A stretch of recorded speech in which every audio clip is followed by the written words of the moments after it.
নমস্কাৰ বন্ধুসকল, স্বাগতম জনাইছোঁ আপোনালোকক মোৰ ইউটিউব চেনেললৈ। চ' এইটো চাকৰিৰ কাৰণে নহয়, বাট এই যিটো কোৰ্চৰ কথা ক'বলৈ গৈ আছোঁ, এইটো আপোনালোকে সকলোৱে প্ৰায় জানেই আৰু হয়তো আপোনালোকৰ ওচৰে পাঁজৰে বহুতে এইটো কৰা দেখিছে বা আপোনালোকৰ ধৰি লওক ডেইলি লাইফত আপোনালোকে এই কোৰ্চটোৰ জৰিয়তে আপোনালোকে মানে ৰিলেটেড আপোনালোক হৈয়ে থাকে। চ' এই কোৰ্চটো মই ইয়াত এইকাৰণে দেখাইছোঁ, এইটো আপোনালোকৰ এটা এনেকুৱা কোৰ্চ হয় যিটোৰ জৰিয়তে আপোনালোকে চাকৰি নকৰিলেও আপোনালোকে স্বাৱলম্বী হৈ পেলাই আপোনালোকে মানে চলি যাব পাৰিব। অ'কে, চ' সেইটো কাৰণে আপোনালোকক বস্তুটো দেখাইছোঁ। চ' কোৰ্চ হৈছে আপোনালোকৰ বি ফাৰ্ম আৰু ডি ফাৰ্ম, অৰ্থাৎ bachelors of pharmacy and diploma of pharmacy. Okay, so' আপোনালোকে বি ফাৰ্মো কৰিব পাৰে, ডি ফাৰ্মো কৰিব পাৰে। বি ফাৰ্মটো আপোনালোকৰ সেইটো গ্ৰেজুৱেট কোৰ্চ এটা হয় আৰু ডি ফাৰ্মটো সেইটো ডিপ্ল'মা হয়। এইটোৰ কাৰণে আপোনালোকৰ এইটো ইম্পৰ্টেণ্ট, কাৰণ আজিৰ দিনত আপোনালোকে দেখিছে চবেই বিজনেছ কৰিব বিচাৰে বা চাকৰি বিচাৰি ফুৰিছে, কিন্তু চাকৰি ধৰি লওক কিমানে পায়। চাকৰি বহুত লিমিটেড বস্তু হয়, সেয়া লাগিলে প্ৰাইভেটতে হওক লাগে গভৰ্ণমেণ্টতে হওক। অ'কে, বিজনেছ কৰিবলৈ হ'লেও ধৰি লওক চবৰে সিমানটো হেৰি নহয়গৈ, তেনেকুৱা ধৰণৰ বস্তু। কিন্তু এই বি ফাৰ্ম বা ডি ফাৰ্ম যদি আপোনালোকে কৰি ল'ব পাৰে, ইয়াৰ পাছত আপোনালোকে এটা সামান্য পৰীক্ষা দি আপোনালোকে যিখন আপোনালোকে লাইচেঞ্চ পাব, ফাৰ্মাচী লাইচেঞ্চ যিখন আপোনালোকে পাব, সেই ফাৰ্মাচী লাইচেঞ্চখন দি পেলাই আপোনালোকে নিজেও আপোনালোকে ফাৰ্মাচী চলাব পাৰে। আপোনালোকে জানে এখন ফাৰ্মাচী খুলিবৰ কাৰণে ৰেজিষ্টাৰ্ড আপোনালোকৰ ফাৰ্মাচী লাইচেঞ্চ আপোনালোকৰ লাগিব, চ' ফাৰ্মাচিষ্টৰ। চ' আপোনালোকৰ যিখন লাইচেঞ্চ ওলাব, সেই লাইচেঞ্চখন আপোনালোকে লৈ পেলাই নিজেও আপোনালোকে খুলিব পাৰিব, ফাৰ্মাচী খুলিব পাৰিব আৰু চেল্ফ ছাফিচিয়েণ্ট আপোনালোক হ'ব পাৰিব। বা আপোনালোকে যদি ভাবে মই একো নকৰোঁ, আপোনালোকৰ যিখন লাইচেঞ্চ সেইখন আপোনালোকে আনক ভাড়াত দি থ'ব পাৰিব চলাবৰ কাৰণে, আৰু সেই ভাড়াৰ বাবদ বৰ্তমান সময়ত 8,000ৰ পৰা 12,000 পৰ্যন্ত এই লাইচেঞ্চৰ মান্থলি আপোনালোকৰ ভাড়া, যিটো আপোনালোকে ইনকাম হিচাপে আপোনালোকে পাই থাকিব যদি একবাৰ এই কোৰ্চটো আপোনালোকে কৰি ল'ব পাৰে। চ' বুজি পাইছে মই কি কাৰণে কৈছোঁ? এইকাৰণে এই বস্তুটো ইম্পৰ্টেণ্ট আৰু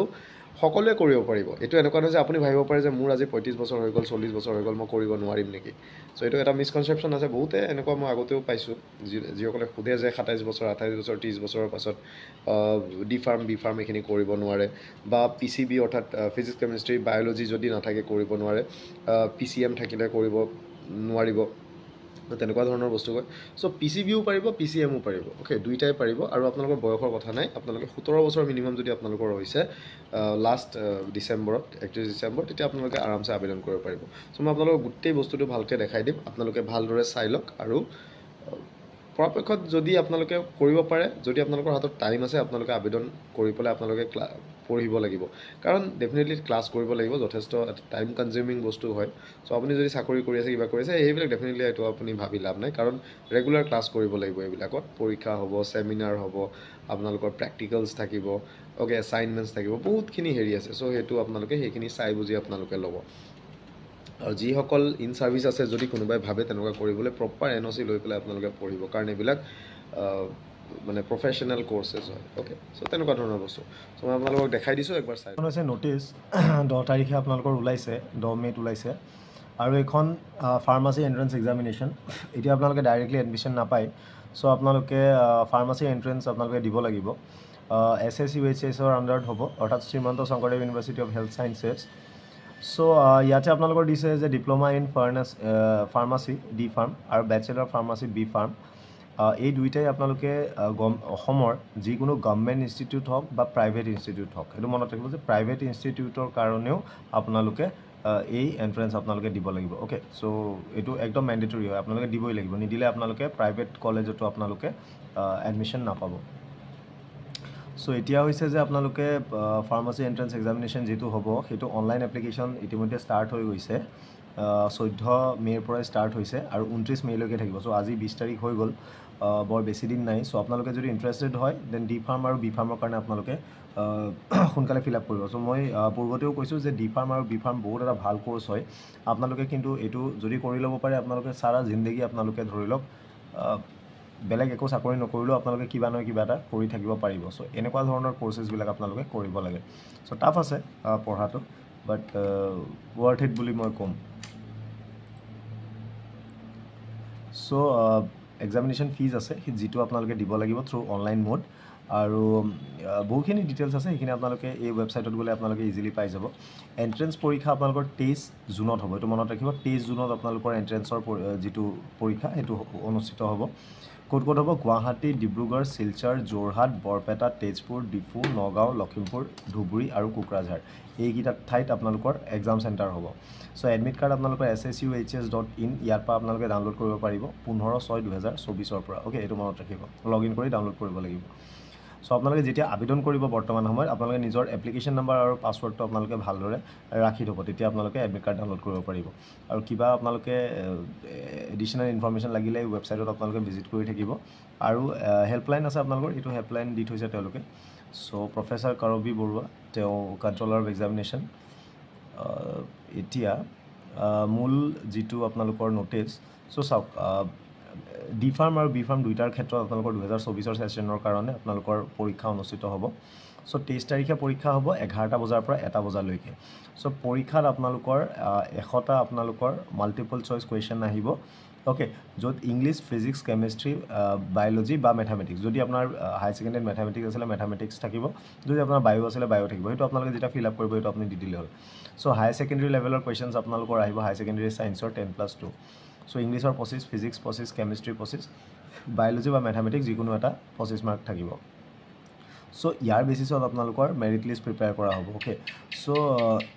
গোটেই আপোনালোকৰ মাৰ্কছখিনি তেওঁলোকে দেখাব চ' যদি কোনোবাই ছেইম মাৰ্ক পায় তেতিয়া কি হিচাপে মানে টাই ব্ৰেক কৰিব চ' যোনে বায়'লজি বা মেথছত এণ্ট্ৰেঞ্চ এক্সামিনেশ্যনত বেছি মাৰ্ক পাইছে সেইটোৰ বেচিছত কৰিব বা কেমেষ্ট্ৰিত বা ফিজিক্স বা ইংলিছত এনেকৈ ধৰণে তেওঁলোকে টাই ব্ৰেক কৰিব আৰু যদি তাৰ পাছতো যদি মিলি থাকে তেতিয়া হাই ছেকেণ্ডেৰীত যিটো বায়ো বা মেথছ বা কেমেষ্ট্ৰি ফিজিক্স ইংলিছ তাৰ মাৰ্কৰ বেচিছত কৰিব চ' এতিয়া আপোনালোকৰ মিনিমাম ক্ৰাইটেৰিয়া আছে পৰীক্ষা দিলে যে আপোনালোকে কাট অফ থাকিব তেনেকুৱা নহয় মিনিমাম আপোনালোকে 50% আপোনালোকে পাব লাগিব চ' 100 মাৰ্কছৰ আপোনালোকৰ 50% কিমান হয় আপোনালোকে ইজিলি গুগলত মাৰিব ফৰ্মুলা পাব আপোনালোকে ওলাই ল'ব পাৰিব SC ST OBCৰ ক্ষেত্ৰত 40% আনৰিজাৰ্ভৰ ক্ষেত্ৰত 45% আৰু যদি তাৰ পাছতো ভেকেণ্ট থাকি যায় তেতিয়া পাৰ্চেণ্টেজ VSS কৰিব গভৰ্ণমেণ্টে ইয়াৰ পিছত আপোনালোকৰ ক্ৰাইটেৰিয়া চাওক আবেদন কৰিবলৈ আপোনালোকৰ কি লাগিব সকলোৱে কিন্তু নোৱাৰে সেইটো মনত ৰাখিব চিটিজেনটো আপুনি হয়ে কিন্তু আপোনালোকে ইয়াত আবেদন কৰিবলৈ আপোনালোকে হাই ছেকেণ্ডেৰী কিন্তু ছায়েন্সত পাছ কৰা হ'ব লাগিব চ' বহুতে ভাবে অকল PCB থাকিলেহে কৰিব পাৰে তেনেকুৱা নহয় PCM থাকিলেও আপোনালোকে বি ফাৰ্ম ডি ফাৰ্ম আপোনালোকে মেডিকেলৰ এইটো কোৰ্চ কৰিব পাৰে চ' ইংলিছ থাকিব ইংলিছটো থাকিবই ফিজিক্স কেমেষ্ট্ৰি বায়'লজি বা মেথামেটিক্স যিটো এটা থাকিব লাগিব কিন্তু আপোনালোকে একেবাৰতে পাছ কৰিব লাগিব গ্ৰেছ মাৰ্ক পাই পেলাই আপোনালোকে পাছ কৰা হ'লে নহ'ব সেইটো মনত ৰাখিব আৰু আপোনালোকে অ'পেন NIOSৰ আণ্ডাৰত এনেকুৱাবিলাকত যদি হাই ছেকেণ্ডেৰী কৰিছিলে তেতিয়া সেইবিলাক ভেলিড নহয় আপোনালোকে ক্লাছৰুম প্ৰগ্ৰেমত কৰিব লাগিব আৰু এইটো এটা মিছকনচেপশ্যন আছে মানুহৰ যে আপোনালোকে বি ফাৰ্ম ডি ফাৰ্ম আপোনালোকে পঢ়িব নোৱাৰে 30 বছৰৰ পিছত বা তেনেকুৱা ধৰণৰ বস্তু সেইটো নহয় মিনিমাম 17 বছৰ যদি আপোনালোকৰ হৈছে যোৱা ডিচেম্বৰ 31 তাৰিখে তেতিয়া আপোনালোকে আবেদন কৰিব পাৰিব মিনিমাম 17 বছৰ হ'লে হ'ল আপোনালোকৰ তাৰ ওপৰত ক্ৰাইটেৰিয়া তেওঁলোকে দিয়া নাই অ'কে চ' আপোনালোকে সকলোৱে আবেদন কৰিব পাৰিব চ' ৰিজাৰ্ভেশ্যনটো নৰ্মেলি থাকিবই চ' এক্সামিনেশ্যন ফিজ আছে 700 টকা আপোনালোকৰ ডি ফাৰ্ম কোৰ্চৰ ক্ষেত্ৰত 1500 টকা বি ফাৰ্ম কোৰ্চৰ ক্ষেত্ৰত আৰু দুইটা কোৰ্চৰ ক্ষেত্ৰত হ'লে আপোনালোকে 2000 টকা দিব লাগিব অ'কে এইটো জেনেৰেল কেণ্ডিডেটৰ ক্ষেত্ৰত 550 টকা ডি ফাৰ্ম 1200 টকা বি ফাৰ্ম আৰু দুইটা 1600 টকা অ'কে চ' সেইটো SC ST EWS OBC আৰু MOBCৰ ক্ষেত্ৰত অ'কে চ' এইটো আপোনালোকে ফিজ কালেক্ট কৰিব লাগিব চ' OBCৰ ক্ষেত্ৰত যদি আপোনাক ৰিজাৰ্ভেশ্যন লাগে NCL আপোনালোকে দিব লাগিব কিন্তু অসমৰ ক্ষেত্ৰত তেওঁলোকে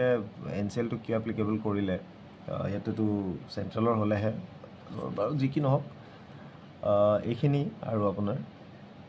আপোনালোকে অনলাইন এইটো এপ্লাই কৰি দিব লাগিব অ'কে চ' মই ৱেবছাইটটো দেখাই দিছোঁ চাওক এইটো হৈছে ৱেবছাইট ইম্পৰ্টেণ্ট ন'টিছ আপোনালোকে যিখন দেখালোঁ সেইখন ইয়াতে পাব চ' আপোনালোকে application form log in form so' আপোনালোকে লগ ইন কৰিব লাগিব চ' যদি আপোনালোকে এপ্লিকেশ্যন ফৰ্মত ক্লিক কৰে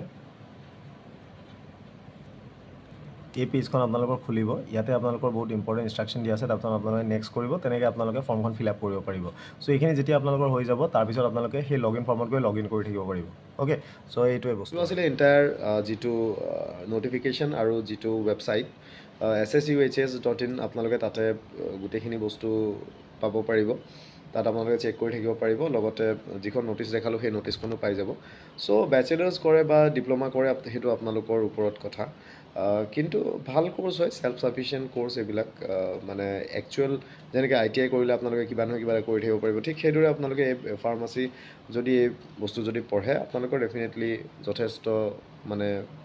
ভাল হ'ব কাৰণ এইটো আপোনালোকে পঢ়াটো এনেই নাযায় আপোনালোকে লাইচেঞ্চখন যদি ওলাই ল'ব পাৰে তাৰ পাছত